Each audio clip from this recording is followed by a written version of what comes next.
Okay, great. Thanks, Maureen. So we thought we'd begin the presentation today with a small sort of whirlwind through what the PhD is as a degree, what is sort of the expectations, the general structure of the PhD, just so everybody's on the same page about what this sort of looks like. And as an introduction for those who aren't familiar, or as a refresher for those who don't know. So just to begin with a bit of etymological fun, the PhD is the short form for the Latin Philosophiae Doctor.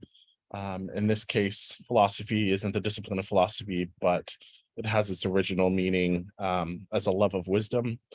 And the word doctor itself comes from the Latin docere, to teach. So this is where we get the essence of the short form of the degree title.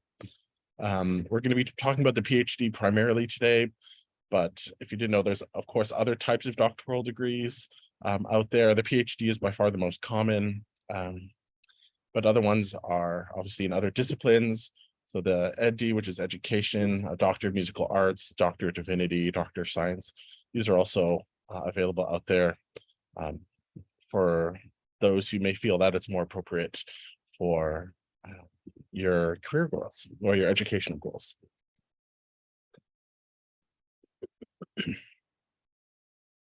So we'd like to also talk about what a PhD degree does. What does it prepare you to do? What does it accomplish? And what is expected of PhD trainees and PhD holders as part of their training or once they've finished the degree.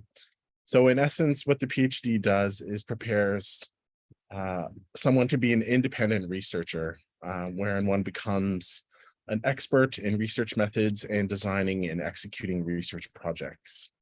It also provides an opportunity to develop advanced disciplinary knowledge in a certain discipline. And this is, again, building on top of other disciplinary expertise that you may have at the undergraduate or at the master's level. The PhD has traditionally been used as preparation for the professoriate. And so a lot of the skills that you develop in the PhD, such as teaching, doing critical reviews, service and research, these are all part of the life as an academic. And of course, there's an overlap, a big, strong overlap here with the work of academic librarians.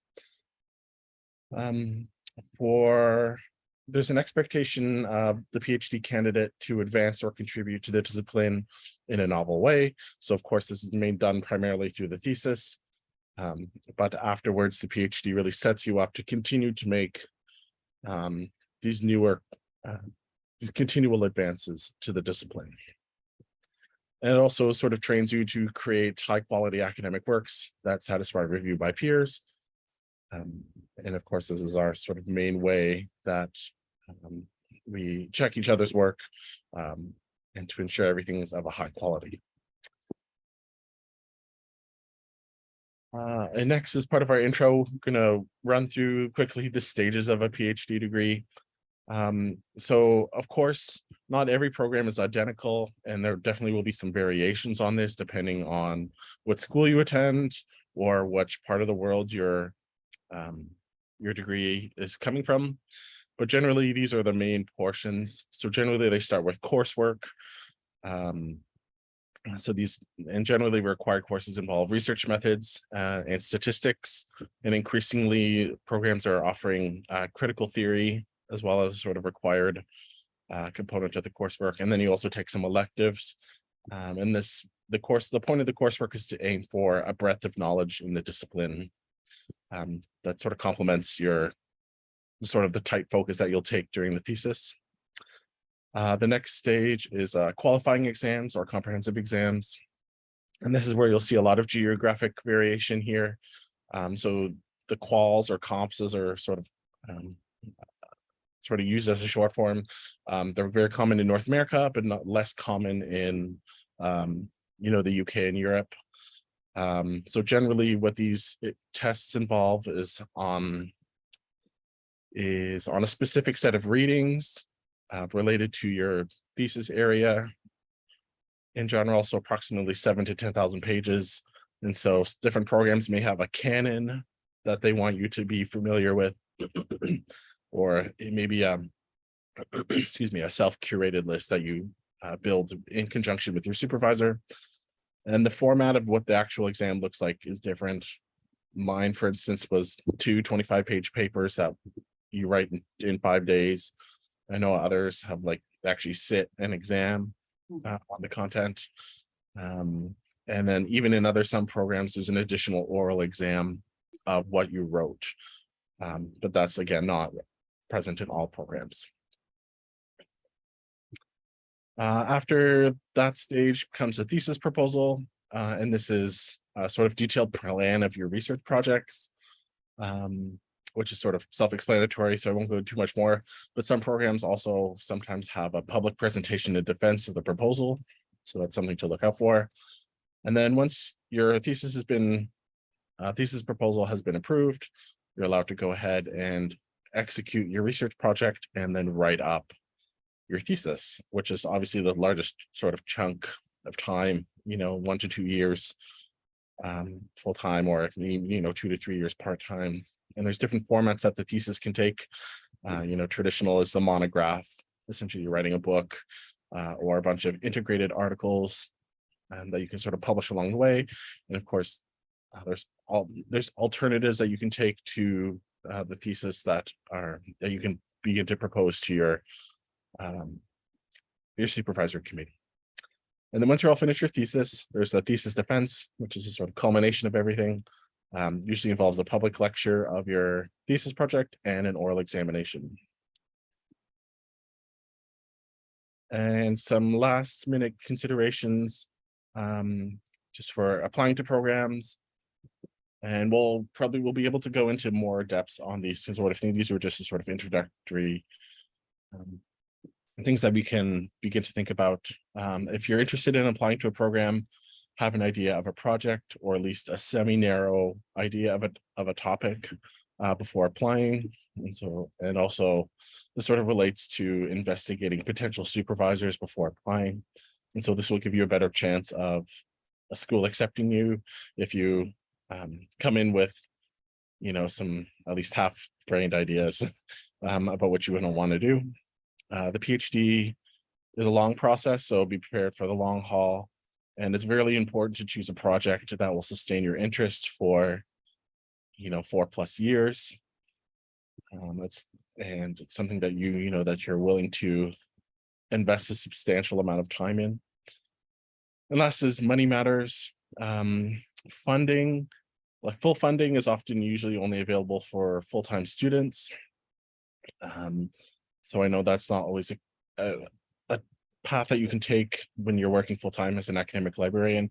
So also check about educational assistance or study leaves or other sort of supports that your institution may offer. And again, we have a question, I think, coming up on this in the panel, but we can talk about that more. And just that not all PhD, and the last sort of point is then all PhDs sort of cost the same. If you're interested in sort of more professional doctorates, or even like engineering or science, they tend to have higher fees in social sciences and the arts. So watch out for that if that's the path you're going to take. And that comes to the end of my sort of whirlwind introduction, and we'll get into our introductions. All right, thank you, Roger. So I'm going to now begin asking the questions. For the first one, I want all the panelists to answer, but for the rest of the questions, answer where you see fit. And for this one, I'll give an order, I think, and it'll just be the order I have you on the screen here. So can each of you start off telling me and the audience here a bit about yourself, what your PhD is in, your journey towards getting a PhD, where you are in that process right now? Are you still doing it? Have you had it a while? And what ultimately motivated you to pursue a PhD? So first on my screen is Roger. Go ahead. Hi, everybody. So my PhD is in library and information science. I earned it in 2019 from Western. I started in 2013, so it took me about 5.5 years to complete my PhD. My thesis work involved past tense, looking at information behavior of Western Buddhists and sort of looking at the information practices that are inherent in Buddhist practice and looking at existential or spiritual, longing or desires as information needs. And I came to do the PhD because I had a sort of interest. I saw a lot of overlap when I was doing my MLIS, which I had done just before the PhD. In particular, I started off with this sort of interest in applying Buddhist philosophy to cataloging. And that's sort of what I ended up applying on the sort of shifted track halfway or during my coursework, which often happens to people. So that's sort of how I got in and then made the tack towards what I ended up actually sort of focusing on. What was the last part of it? Can you remind me of anything I missed? What motivated you to pursue a PhD? And also maybe if you could just tell us where you are right now, Right. Yeah. And so my motivations for doing the PhD was I always sort of wanted to do a PhD. So this is sort of more of personally motivated rather than sort of thinking it would automatically sort of advance my career. I think it was sort of talking myself into it by thinking it would advance my career. But it really was for personal reasons. And I think that was the main reason that sort of continued and sustained me throughout the portion. And right now, I'm an education developer for the School of Graduate and Postdoctoral Studies at Western. I worked for a number of years as a library assistant at Western Libraries, about 5 years before that. So that's where sort of my interaction with everything is. Okay, thanks. All right, thank you, Roger. Michael, you are next on my screen. Thank you. I'm Mike Ridley. I'm a librarian emeritus at the University of Guelph. I was for many years the university librarian and the CIO at Guelph. And when I stepped down as chief librarian, I went back into the ranks. And at that point, I decided that this was an opportune time to get a PhD. I had always been interested, like Roger, of doing something like this. And there were certain areas that I was keen on exploring and contributing, I guess, back to the profession and back to the work I did in a kind of a different way.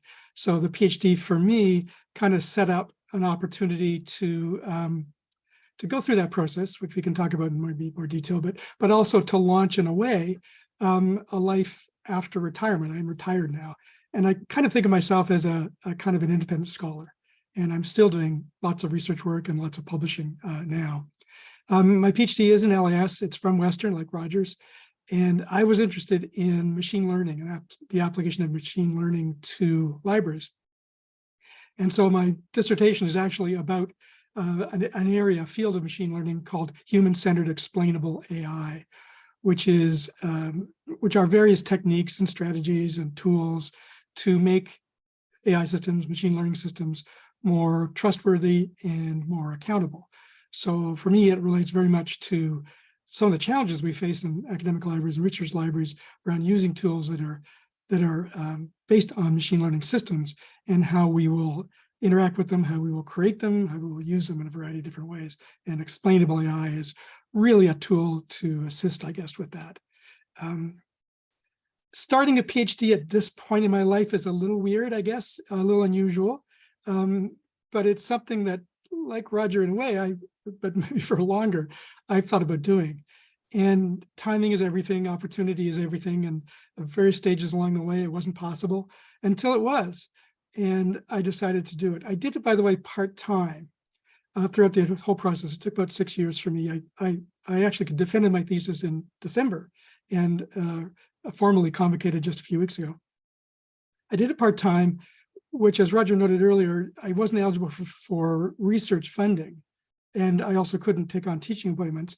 But as a working librarian at the time, it really made sense and was easy to do. And I have to say that the the fees at Western for part-time students were actually pretty modest. So it was reasonably doable from a financial perspective as well. I did self-fund.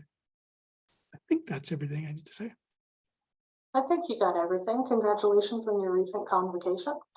Sam, you're next on my list.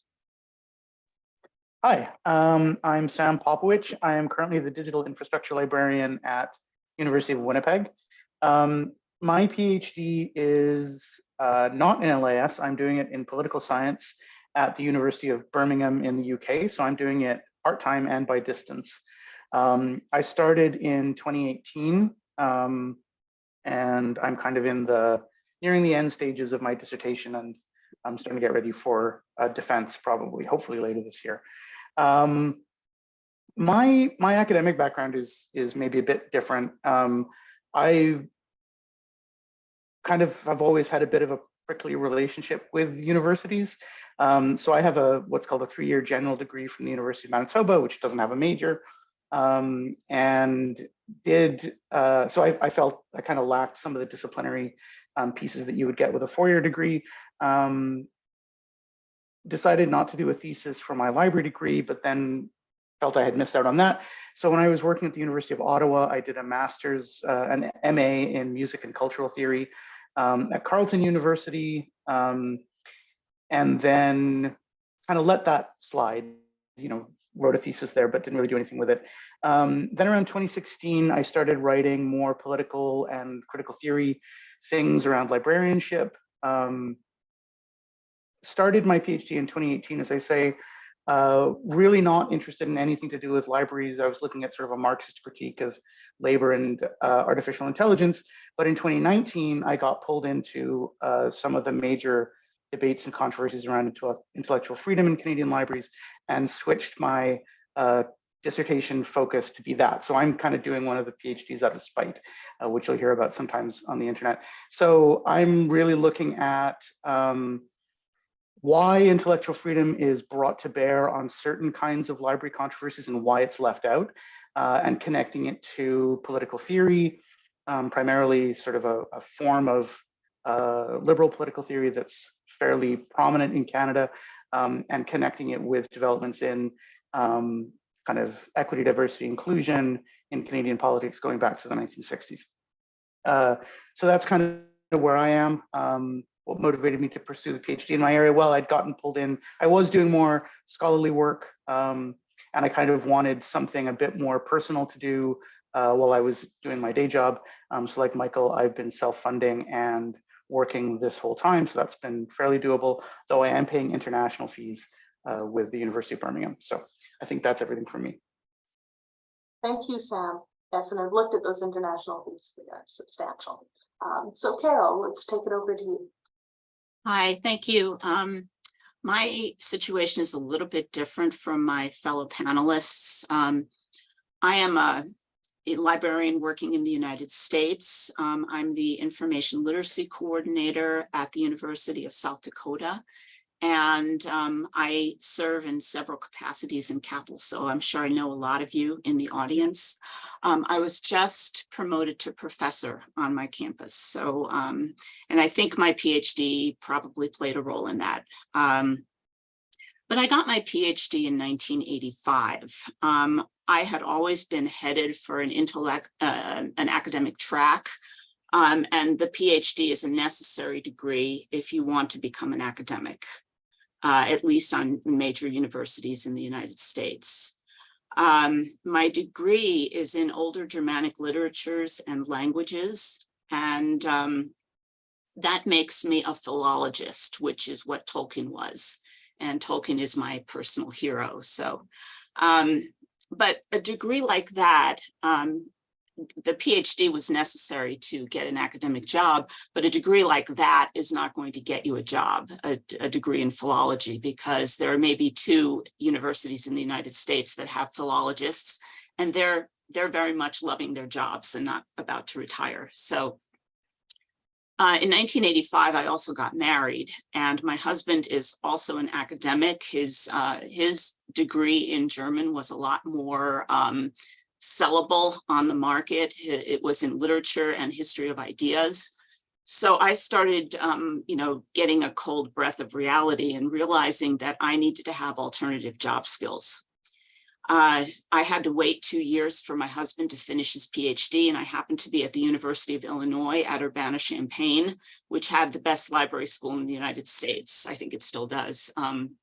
So I took advantage of the fact that I was offered essentially tuition-free study to take a 2-year degree, and I have a Master of Science in LIS.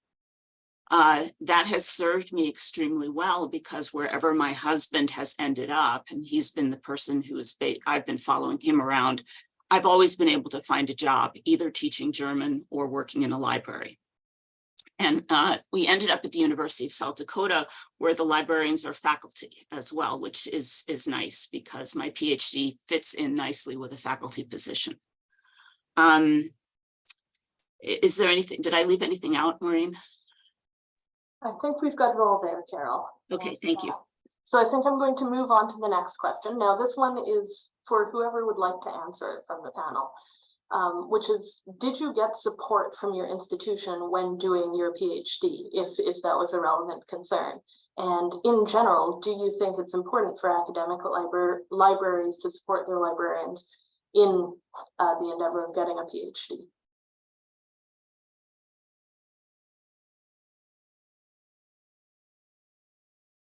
One of you doesn't speak, I'm going to start calling names. Let me jump in then. I did in a sort of conventional sense. Librarians at Guelph are full faculty, and in that sense, we have faculty obligations and responsibilities. So I had access to sabbatical leaves and things like that, which I certainly took advantage of. I had some research money from the library. And one of the things that was good for me, at least, was I had stepped down from the university administration job. And I was primarily teaching, actually, at that point. And I negotiated with my boss to have 1 day a week being a research day. So every week I had a full day to myself. And that's how I did coursework, for example, at the early days. I could travel. I live in Guelph, it's just a while away from where I was in Western. So I could travel to London and do coursework and do other things. That was really, really helpful. So no financial, not really much in the way of financial contributions, but time. And that was really helpful. I do feel pretty strongly, though, about how we do support librarians in obtaining a PhD, if that's indeed what they want, particularly in that pre-tenure stage. I really think we could do a better job in giving librarians at that stage in their career time, opportunity, and funding in order to make that process work for them. So if they do want to start a PhD or work through a PhD as part of that tenure process, that there's support to do that, and certainly financial support, but most importantly, time. This idea of a research time that's dedicated only to that isn't involving in either your service work or your professional responsibilities, that really allows you to focus on that. I don't think we do a very good job of that yet, and I think we could. A PhD isn't, in my mind, a requirement for a job in research libraries, but for those who want to do it, I think we could smooth that path a bit more. Maureen, I'll just jump in quickly if that's okay. I think one of the weird things about Canadian university libraries is they're quite different from each other. So where I am now, for example, and I think this is true at both the big Winnipeg universities, there are research days in the collective agreement, even for pre-tenure librarians. So there's research support. University of Alberta, where I was, we were kind of considered faculty. We had research leaves, but we had no research time. Doing a PhD wasn't particularly considered that important. There were a few of us who were working on them when I was there, but it wasn't given much institutional support. And I think rather than kind of, as Michael says, because the PhD is not a terminal degree for librarians, I hope that we've moved past the idea of replacing academic librarians with people with PhDs, which was current about a decade ago. I think I'd rather see more solid research support in general for anyone who wants to do it than specifically PhD support. But I think kind of that's what Michael was getting at in terms of time and research days. So I take advantage of those here in a way that I wasn't able to do at U of A.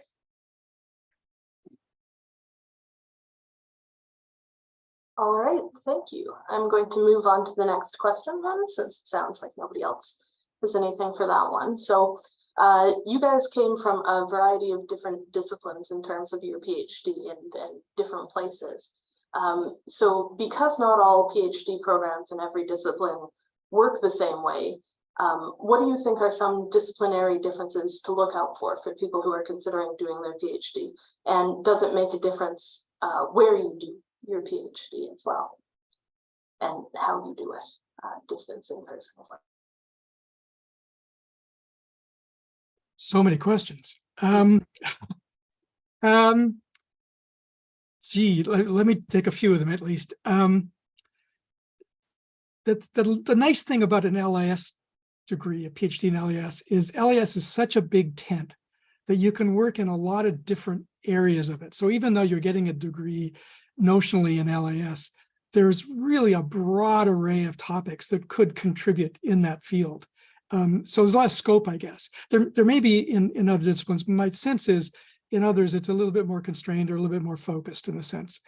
So that's there. Having said that, I don't think an LIS degree is what you necessarily should get. I don't think that's something that's necessary. But I did think it opens up an opportunity to really follow a lot of different paths. For example, machine learning is the topic I worked in. You would think that would be a computer science degree, and it certainly could be, I guess. But it fit quite nicely into an LIS program, and I work with people in the department who had that kind of background and could contribute to that for me.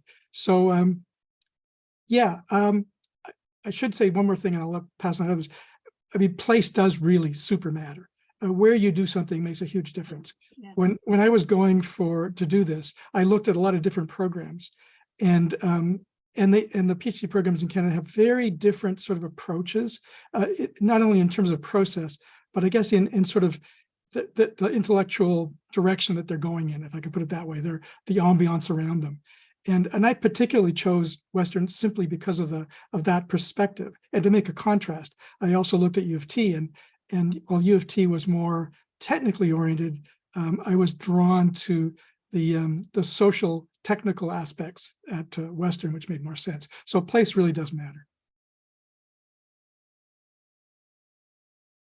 I think as someone who has a non-LIS PhD, I think it's important to do what you love, because with my PhD study, it as Roger pointed out, it certified me to be a researcher in this area that I love, and I do that whenever and however I can. So I still consider myself, for instance, a philologist, even though I work in a library. And yes, absolutely, place matters. The approaches of different universities to the same topic can vary. And if you're doing what you love, you also want to be with people who are sympathetic to you and your field in a way that you are as well. I'll just pick up on something I mentioned in the little intro I did, was also sort of,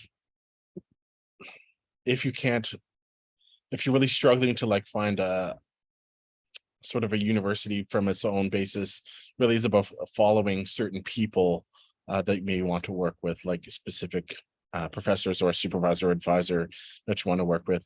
I was sort of lucky at Western. There was somebody who, my supervisor was Ajit Piatti, who sort of looks at sort of a yogic perspective now on LIS, and so I was able to sort of harness his expertise in sort of Eastern philosophy and Eastern religions to to support my work there, and I don't think that would have been possible at other institutions. I'll just add,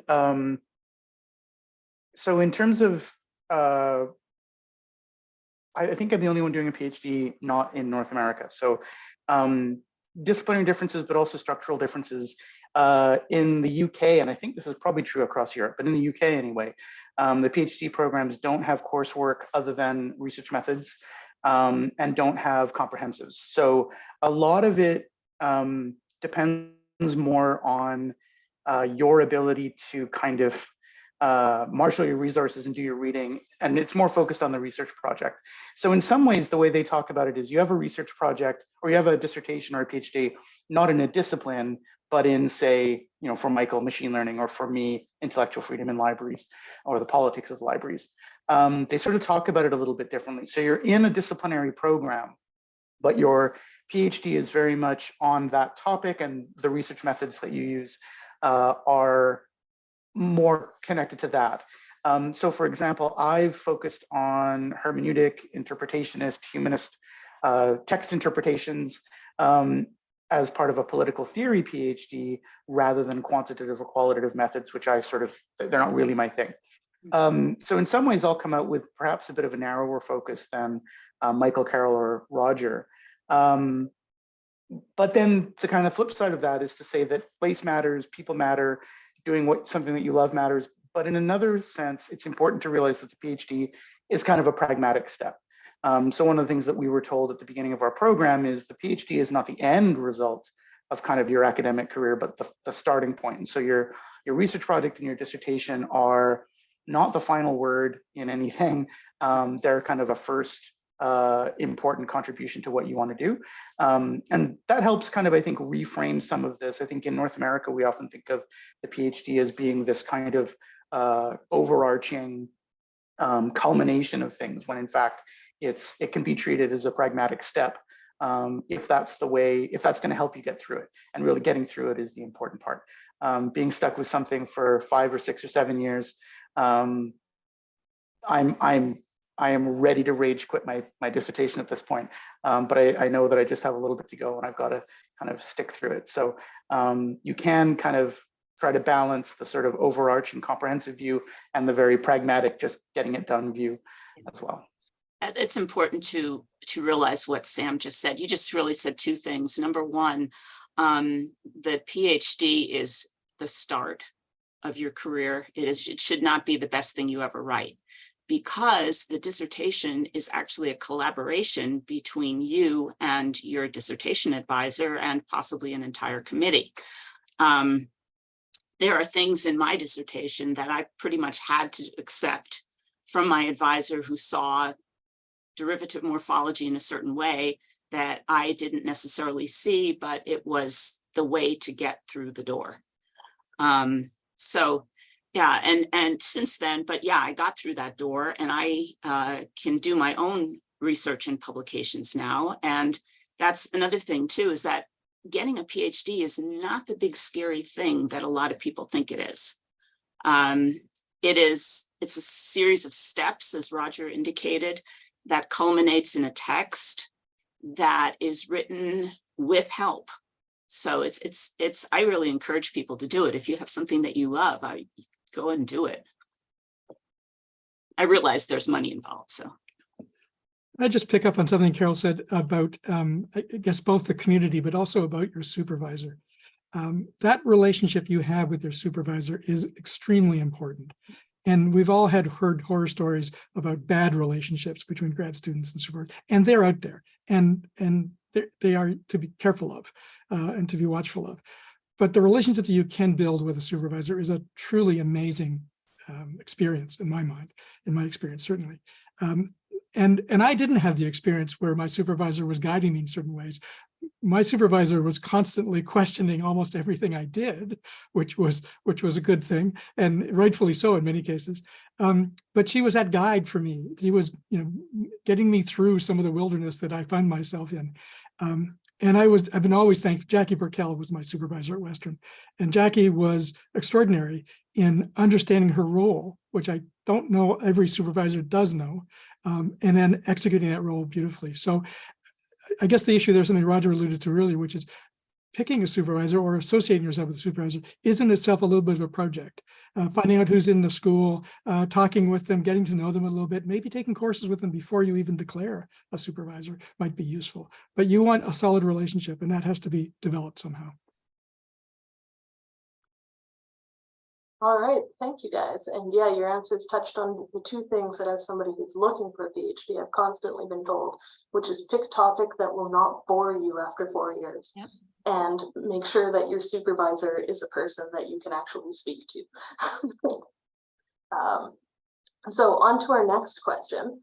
And since we are the Research and Scholarship Committee, how has getting a PhD changed or developed your skills as a researcher or scholar? So sort of following from that first step status of the PhD that Carol noted, though of course lots of us are coming in having done research if we've been in LIS for a while.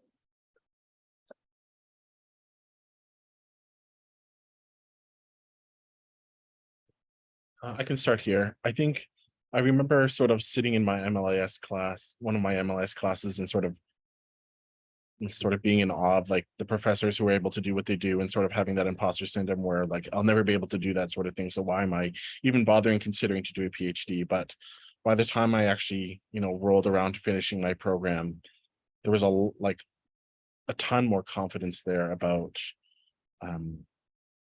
being able to do what they do, and also just sort of being very comfortable with research methods really is, and just sort of being very knowledgeable, or at least with qualitative methods in particular for me. And I really developed as a writer over the period of 5 years, because you're sort of constantly writing, and it's sort of really true what they say about, if you want to improve as a writer, you need to write. And so those were the sort of main things, some of the skills that I got out of the PhD in terms of research.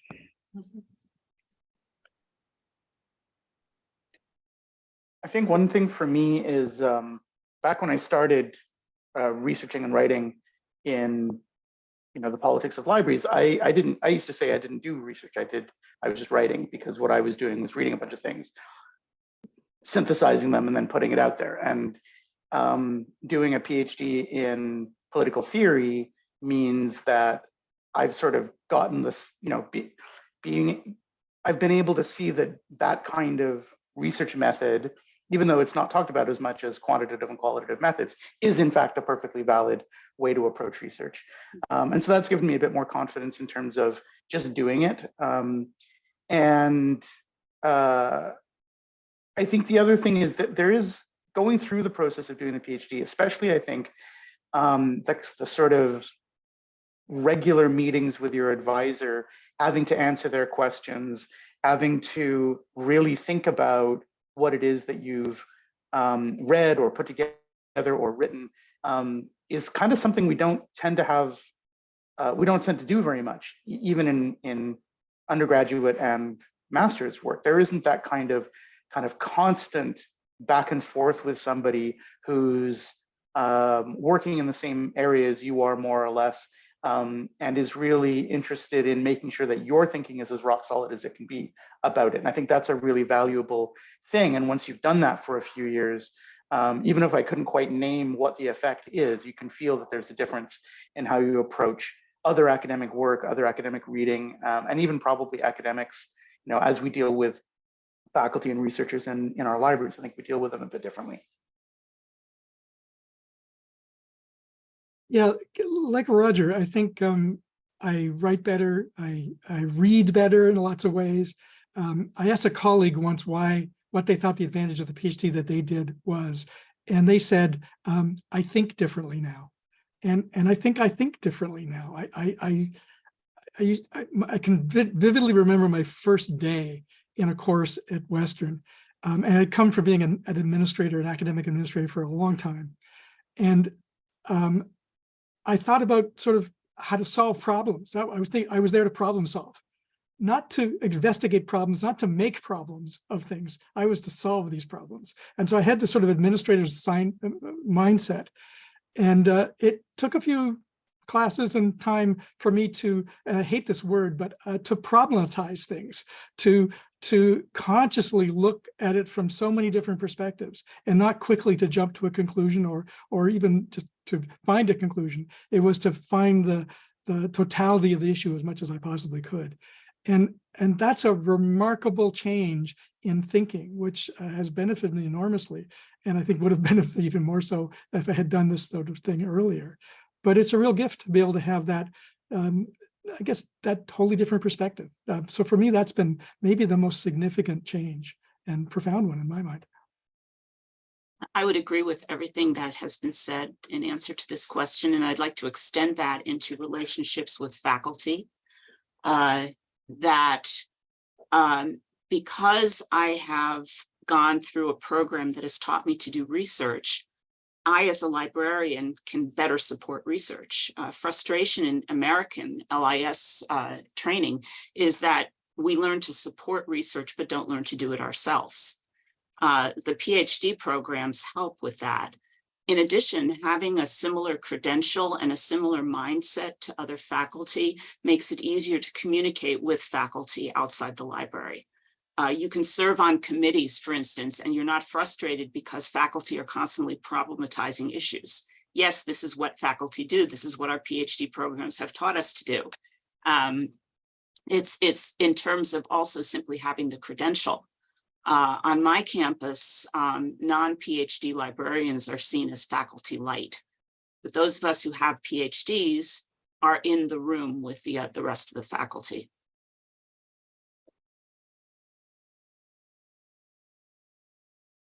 Okay, thank you guys. I'm going to move on to the next question, which is, do you feel that getting a PhD has impacted your career prospects? I know that some people see it as a way into administrative roles, and as a former administrator on this panel, Michael, you might be good to answer that. But on the flip side, I know that some people wonder about the PhD as a good path for getting out of libraries. I'm sure that some people here on the panel are maybe considering that themselves. So how do you feel getting a PhD impacts those various career options? Well, let me talk a bit about the potential as administrative lever, I guess. I mean, I think there are many things you can do as a librarian to become a good manager and a good administrator, and a PhD is one, but not certainly by no means the only one. The advantage, I guess, is aside from what we talked about in terms of thinking differently and working differently, the big advantage is related to something Carol said, which is when you're, say, a university librarian, you're sitting around the table with other deans and vice presidents and crowd like that. There's a certain amount of, engagement as a community that you get differently if you have been seen to come from a similar kind of experience, I guess, let's put it that way. So it's not just credentialism. I really do think it's more understanding the academic process in a broader way. And certainly as an administrator and you're engaging in those kinds of discussions, you have far more credibility to talk, for example, about issues going on in the university if you have experiences that include the totality of that sort of research experience.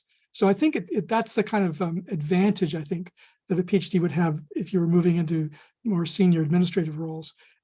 It's by no means the only way to get a valid and useful experience, but it is one.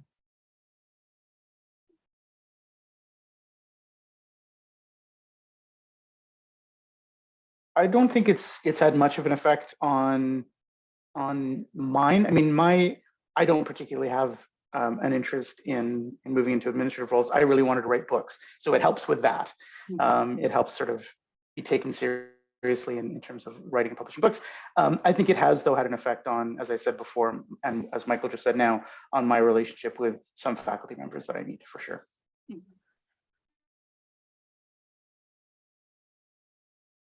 I'll go next. So originally, I did my MLIS in 2012 and then started my PhD right after because of, those personal reasons and interest in what I wanted to explore.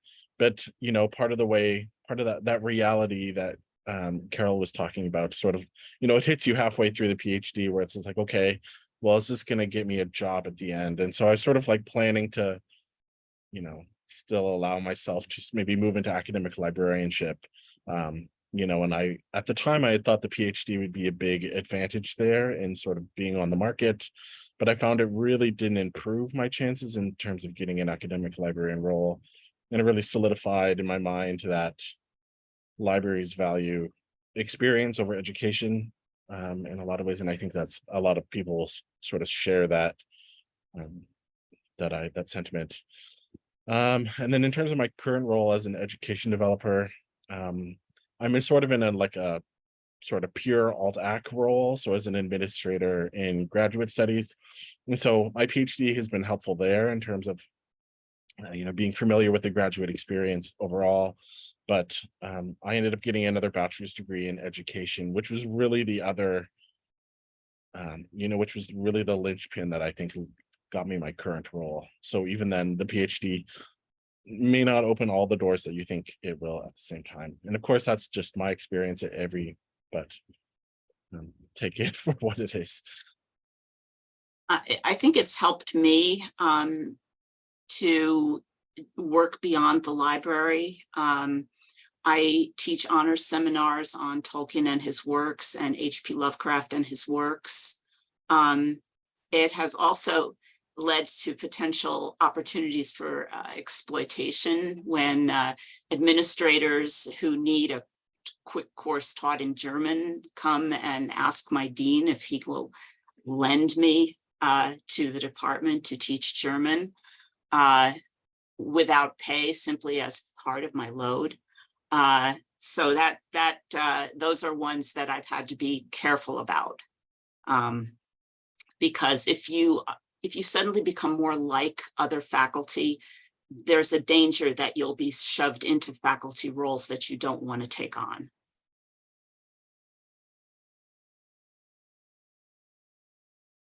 Well, thank you guys. I have to admit, I think the answer for that question was different than what a lot of people would have been expecting. So worthwhile. Now this last one, this is the last of our for sure planned questions. We have a couple of backup questions, but I want everybody to answer this, which is, looking back, would you make the same decision to pursue a PhD, and why or why not? Let me jump in. The answer is yes, definitely would. I would do it again. I would do it earlier if I possibly could. That would be fun. Doing it at this stage is also amazing. So yeah, I think it has different, there are different outcomes, I guess, depending on when you can do that PhD, because I think it can happen at any stage in your career. But there may be more benefits earlier. Yeah, I would definitely. When I saw the question you were going to ask, Marina, first I thought, why would I do the same thing over again anyway? I mean, certainly I would do everything differently if I had the chance to do it over again. And in some ways, I sort of feel that because I could have done this degree, this PhD, in a completely different discipline, that would have been interesting to do it as part of a comp sci department. Where I would have been a true outsider, and it would have been really interesting to be. An example is, because of what work I was doing, I got an appointment at the Vector Institute in Toronto.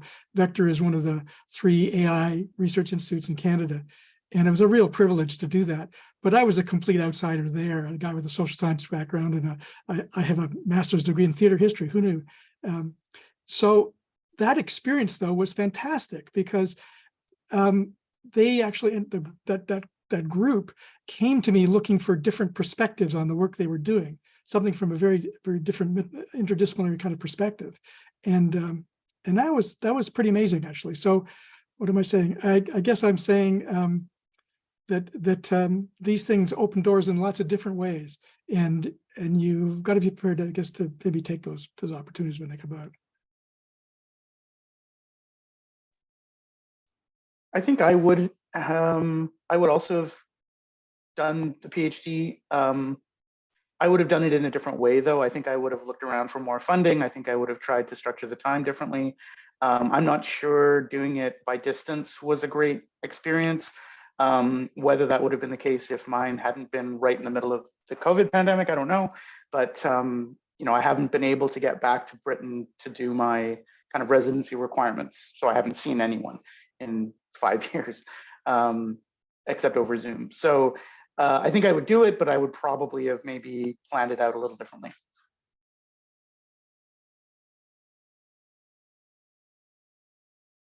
I think I would have, I don't know, because I was sort of still a young adult. I think I was 27 when I started my PhD. And so it's at that time of life when, people are starting to establish themselves and, working full time. And, here I am into my early 30s still being, making less than $30,000 a year. And so I think there was a sacrifice, in setting up my adult life, that I think did take a toll on me. I'm, starting to recuperate now about 10 years later, but like, I think that is a challenge if you're just going to sort of do degrees back to back like I did. And so if I was going to do something differently, I probably would have tried to work for a little bit before I did the PhD. Even though I know that sort of creates a different pathway, but I think maybe that's probably what I would have done.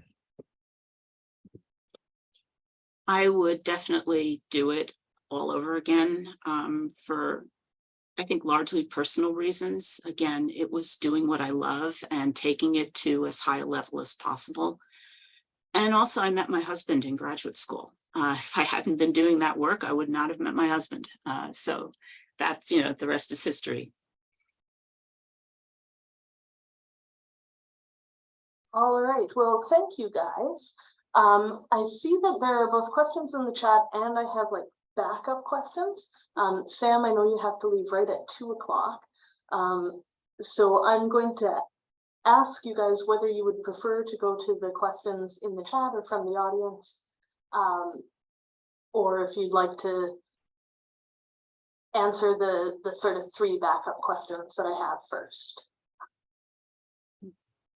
You choose. I think the other ones we sort of talked to a little bit already, so maybe the audience questions are. Well, I think if the audience has questions, we should try to. Yeah, well, Yeah. there are 5 questions in here already. I'm just going to see, while we've got Sam, if there's any that I think would be. Okay, I'm going to ask this one first, and then I'll get to the other one. So from Ian Gordon, there's a subtle pressure that librarians should have advanced degrees beyond their MLS and equivalents, such that we pay them too much to not have one. It would make librarians look and act like faculty we serve, and university administrators can ask, what are your thoughts? And it's just in the chat if you guys want to see it written out.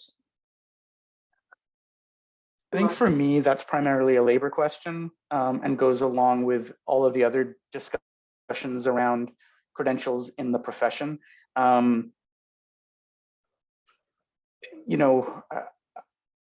think the fact that the attempt to replace MLIS holding librarians with non-MLIS holding PhDs a number of years ago received a lot of backlash and kind of died out. I think that's good and that's important. I do sometimes wonder whether those of us who have PhDs are contributing to a kind of credential creep within the profession. And so that's why I think it needs to remain a labor issue, because it's part of, we should resist things like waiving the MLIS requirements for, I remember when they were opening the library school at University of Ottawa, and this before it got accredited by the ALA, various libraries wanted to waive the ALA MLIS accreditation requirements so that they could hire people from that library school. That's not a good enough reason to do that. So I think there's a lot of labor issues around that. I can't remember the rest of the question, but I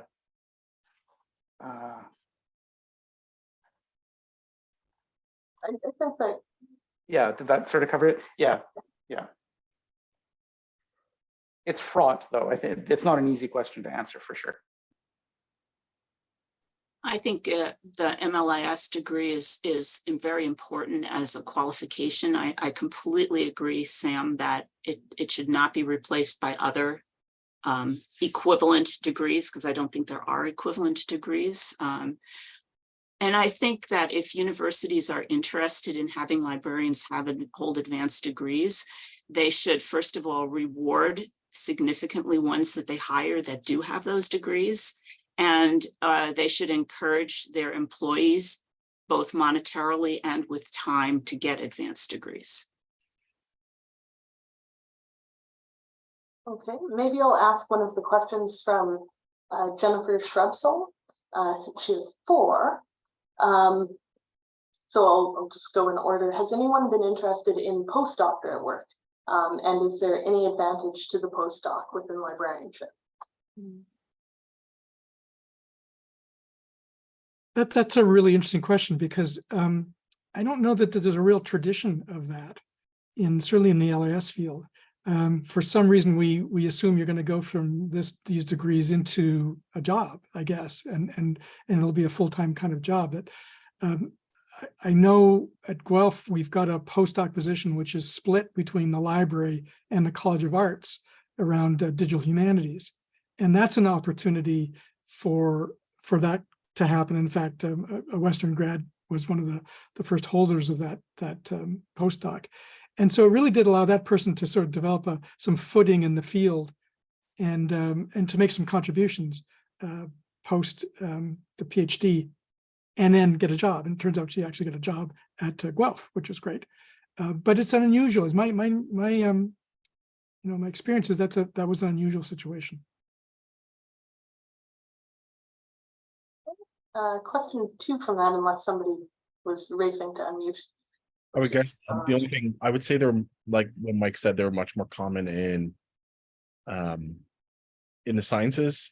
And so I think if you want to advance your sort of disciplinary knowledge in the science, then that might be something you could do before taking up an academic librarian role. I could see an advantage there maybe, but I think it's a better idea just to sort of get back to academic librarianship as soon as you can, really, if that's the sort of way you want to go.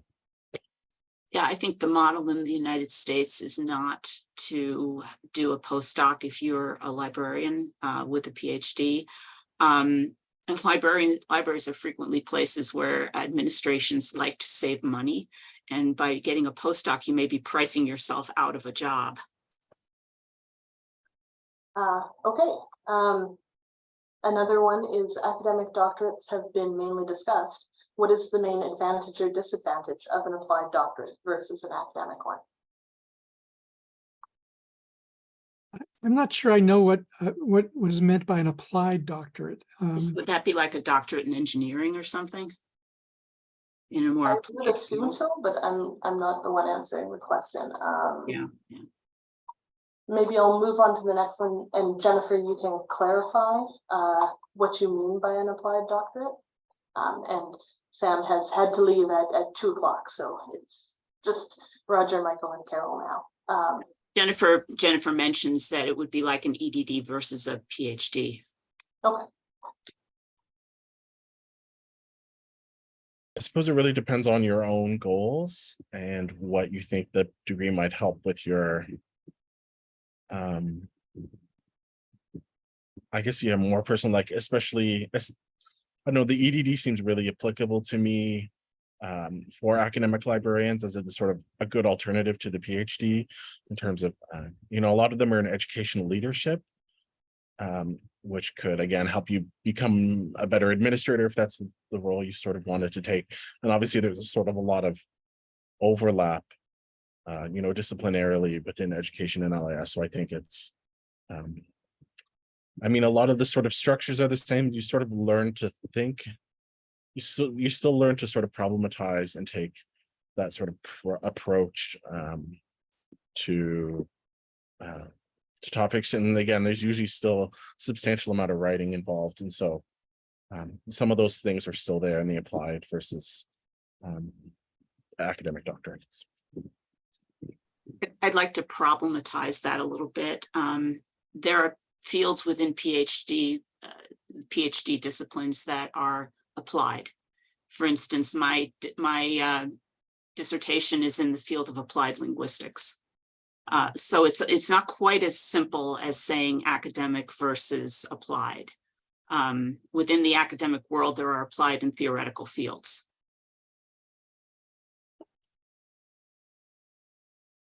And here's a question that I kind of wish Sam was still here for, because of his work in labor, but are there any advantages to doing a doctorate when the literature mainly talks about how broken academia is? Lots of people discourage people from pursuing doctorates. Menial employment is usually the outcome, i.e. sessional work. And Carol, you kind of talked about that, about, you know, getting pulled into doing teaching without being. Well, yeah, and I've also been, I mean, I got my doctorate in German in 1985, and at that point, we were already looking at very low employment among academics in languages in the United States. And they were constantly talking about how everyone was going to retire during the 90s and we would all get jobs, and that didn't happen.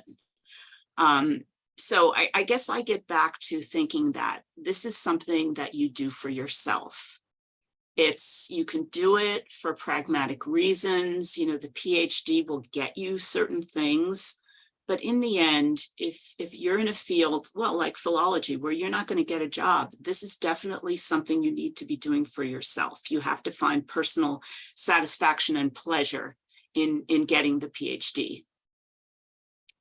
And I agree completely that higher education is broken. But again, if you're doing this for yourself, there is some pleasure and sense in all of it. Yeah, couple thoughts about this. Broken, I don't know if I'm going to use the word broken, but challenged, absolutely. And we have lots of issues that we need to address, which makes me always think that if you are concerned about higher education and academic libraries, then the way to respond is to get engaged with those concerns, not to leave the profession or leave the institution. Yes. I've obviously been around universities and libraries for a while, and we've gone through crisis after crisis. And we find creative ways to move beyond that. And libraries today are more successful, more powerful, more able to do things than ever, despite having serious concerns even still. I guess I would say a completely different thing, which is if you do get a PhD, and it may be that academia is not the best solution for where you want to go. And people are using PhD. I think Roger alluded to this in terms of alt careers, that there are places where a doctorate will leverage jobs in other fields and other disciplines that may be more attractive to you or more lucrative even. It's a matter of making that degree flexible enough to be able to justify a role in a different area, a different position. So I know lots of people are thinking about that sort of alt perspective in terms of academia and PhDs. And we're seeing more PhDs being hired in those kinds of sectors. So, it's an alternative career path. And the one benefit of the PhD is it's very customizable. So you can, really put a lot of time, dedicate a lot of time to developing skills that you think might benefit you outside of academia, especially, tech and computer sort of skills, data management, these sort of things that are, hot and upcoming. I think there's a lot of, those are, I think, areas that where there's that overlap between the sort of a market need for those sorts of skills and where the PhD can benefit. So, when there's a Facebook group I follow called The Professor Is Out. I don't know if anybody knows The Professor Is In by Karen Kelsky. But she also sort of runs this other thing about helping people getting out of academia. And if you're sort of looking to take the PhD and sort of take its skills and understand where you can take those skills, it's a good resource. And one more from Jennifer Sharpsell, which is doctoral studies can take a personal and family toll, which some of you have talked about already. So what are some things that people should consider or do consider before pursuing a doctorate to minimize these tolls? I would say be very realistic about the time you have to commit to something like this. As Carol alluded to, it's a lot more perhaps than you would expect it to be, certainly at certain times anyway. And if you can't see yourself committing that kind of time, then I would say you have to back away from it for a while. That was certainly one of the reasons why it took me so long to finally do a PhD. It was first job, then it was kids, then it was, elderly parents and all these things that just sort of came one after the other. And there was never a clear chance that I could do this in a way that would have negatively impacted my personal life and my family life. So yeah, I think it's being really clear about the commitment. And if you have the ability to do that, because the worst thing, the absolute worst thing, well, two bad things, I guess, would starting and not being able to finish, but starting and undermining relationships would be horrible. Mhm. I think it's important too to be aware of what resources are available. You know, what is the support, not just family support. I mean, I was lucky my husband had already gone through his PhD. So he was aware of what I was going through.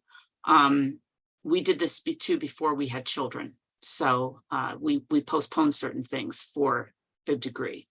But also, you know, what is the support on your campus? Will your supervisor support you? Will he give you space? Or he or she, they give you space to do the work? Will they accommodate the work? You know, just in terms of release time, research days, will that be available?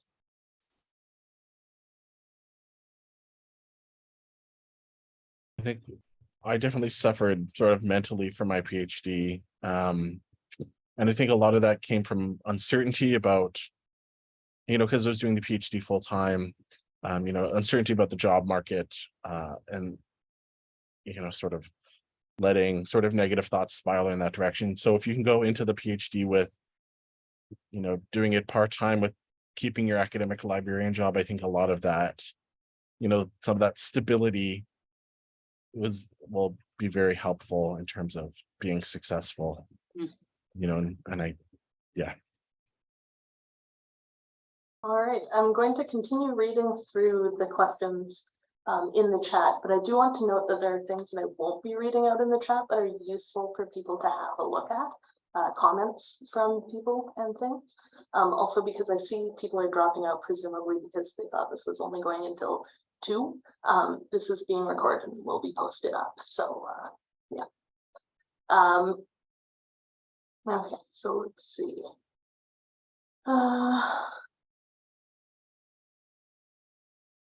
Sorry, I have to read through some of these to make sure they're actually questions before I.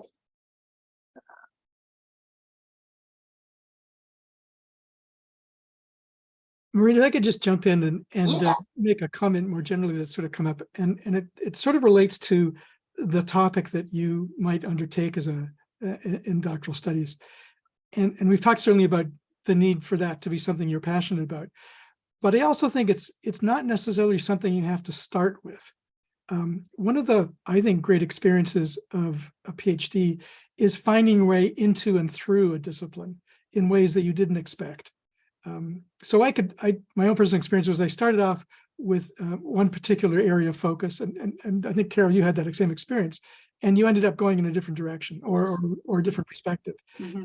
And it's letting yourself do that, I think, that is a really important opportunity to find out that there's something else out there that grabbed your attention, that's more significant, that will carry you through, yeah. And following it and agreeing that, you know, you started over here, but now you're going to go over here.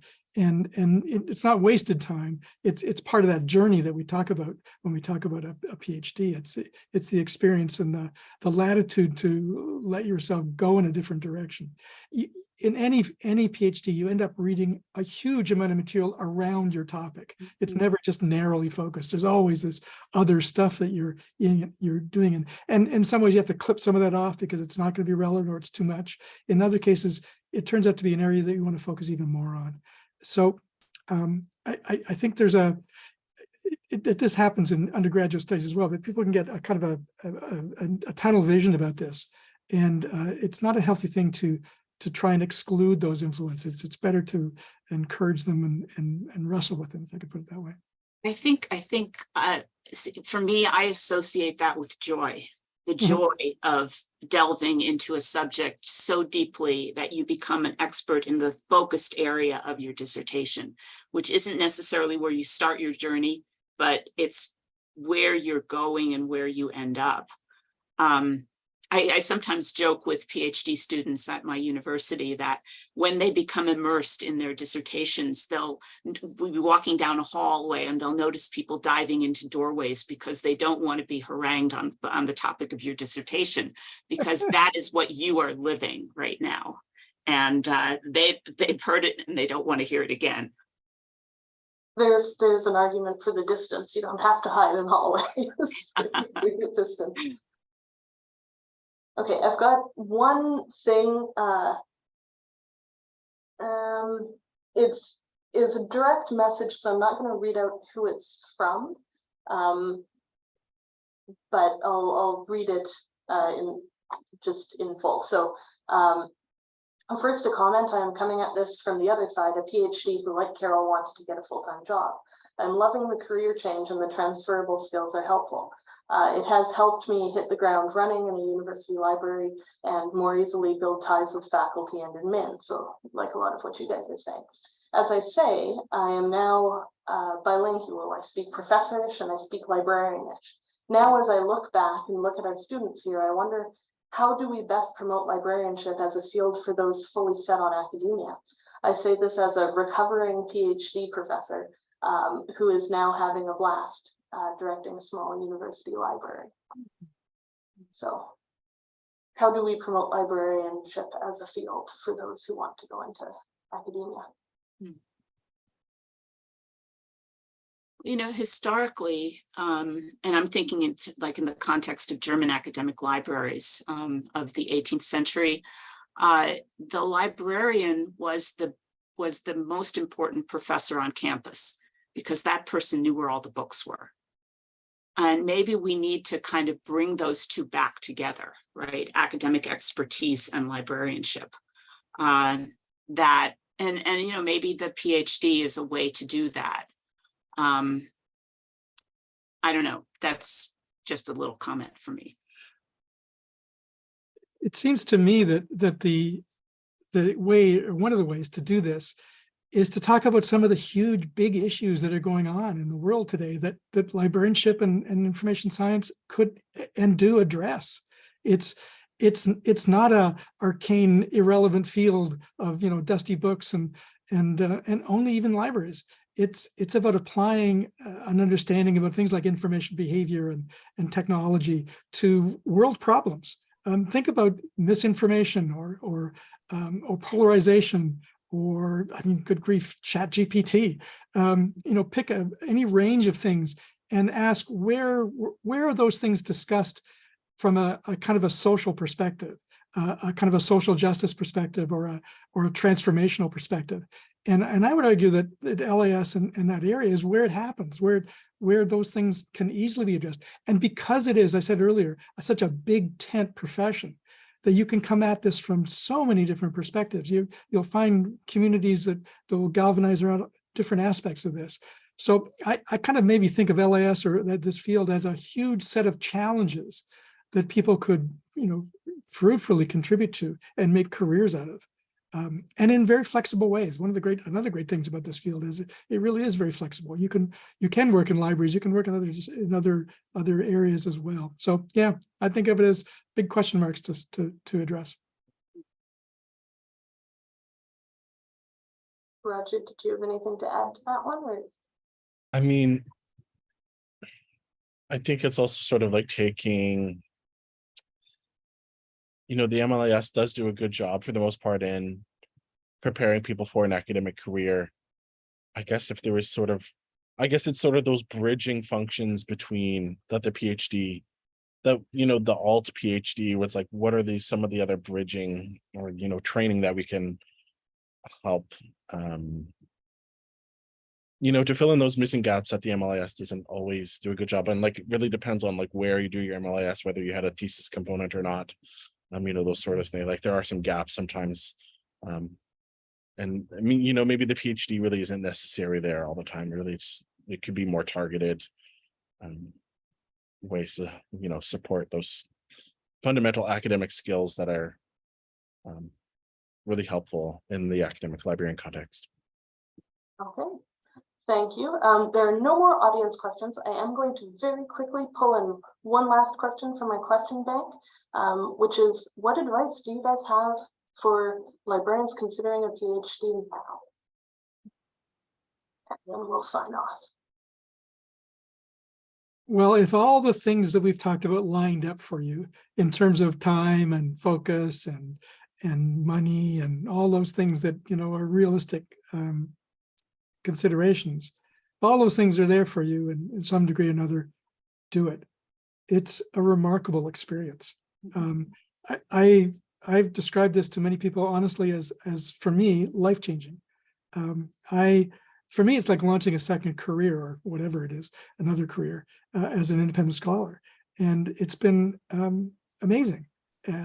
So for those reasons, I would, if those things you need to have lined up aren't there, then I would be cautious, I guess, but not necessarily don't do it, but be cautious about it. If all those things are there in moderate degrees, it's way too much fun. It's way too much fun. I suppose my advice would be to talk to other people who have done it. Mhm. You know, I know if you want to message me personally, I'm very happy to like help with providing some more, you know, even more honest things that I probably wouldn't say in this venue, but or if you need help with your application materials, I think there's a lot of people out there willing to help. If this is the sort of path that you want to do. I think a lot of my advice has sort of been already said, but yeah, there's a lot of help out there for you if this is the path you want to choose. I would advise people to ask themselves why they want to do it and be very honest with themselves in the answer. You know, are you doing it for pragmatic reasons? Are you doing it because you love a discipline? There are lots of reasons to get a PhD, but the way to approach a PhD will be different depending on why you're going to do it. Just so ask yourself why and be honest with yourself, and then you know, align your actions with your reasons for doing it. All right. We have one final comment here. One of our history profs encourages our history students to do a master's in library or archives before doing an MA or PhD in history. Great advice, I think, but I'm biased. So that's an interesting point, and we will end it there. Thank you guys so much for the panel, and thank you everyone who's managed to stick around to the end. So yeah. Thank Thanks, you, Maureen, appreciate that. for arranging this. Roger and Carol, great stuff. Thank you. Thank you. Nice Good talking about that. conversation. Thank you. Take care, everyone. Bye everyone. Bye-bye.